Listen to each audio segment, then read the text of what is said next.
यज्ञात्वा न पुनर्मोहमेवं यास्यसि पांडव, येन भूतान्यशेषेन द्रक्ष्यस्यात्मन्यथो मयि। भगवान कहते हैं कि स्वरूप सिद्ध व्यक्ति से ज्ञान प्राप्त होने का परिणाम यह होता है कि यह पता चल जाता है कि सारे जीव भगवान श्री कृष्ण के भिन्न अंश हैं। कृष्णा से पृथक अस्तित्व का भाव माया, मानही या यह कहलाती है। कुछ लोग सोचते हैं कि हमें कृष्ण से क्या लेना देना है, वे तो केवल महान ऐतिहासिक पुरुष है और परब्रह्म तो निराकार है।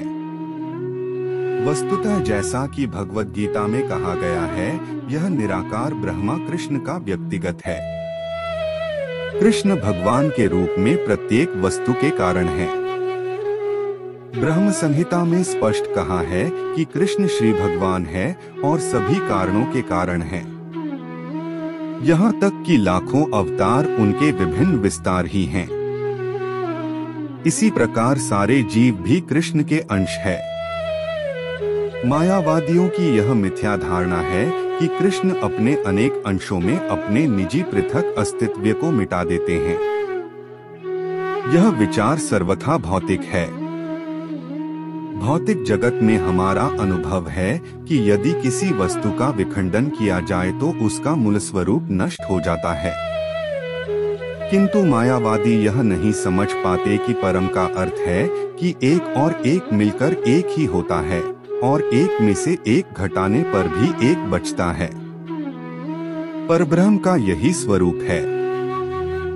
ब्रह्म विद्या का पर्याप्त ज्ञान न होने के कारण हम माया से आवृत हैं, इसीलिए हम अपने को कृष्ण से पृथक सोचते हैं। यद्यपि हम कृष्ण के भिन्न अंश हैं, किंतु तो भी हम उनसे भिन्न नहीं हैं। जीवों का शारीरिक अंतर माया है अथवा वास्तविक सत्य नहीं है। हम सभी कृष्ण को प्रसन्न करने के निमित्त हैं। केवल माया के कारण ही अर्जुन ने सोचा कि उसके स्वजनों से उसका क्षणिक शारीरिक संबंध कृष्ण के शाश्वत आध्यात्मिक संबंधों से अधिक महत्वपूर्ण है। गीता का संपूर्ण उपदेश इसी ओर लक्षित है कि कृष्ण का नित्य दास होने के कारण जीव उनसे पृथक नहीं हो सकता।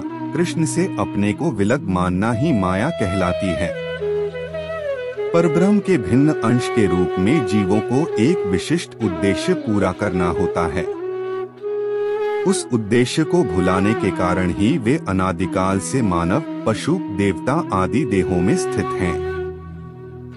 ऐसे शारीरिक अंतर भगवान की दिव्य सेवा के विस्मरण से जनित हैं।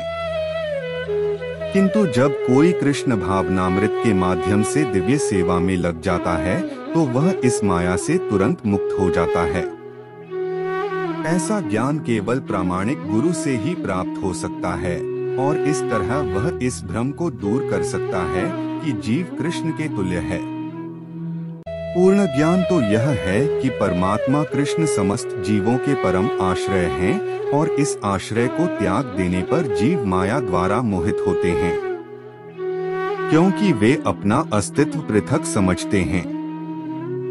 इस तरह विभिन्न भौतिक पहचानों के मानदंडों के अंतर्गत वे कृष्ण को भूल जाते हैं।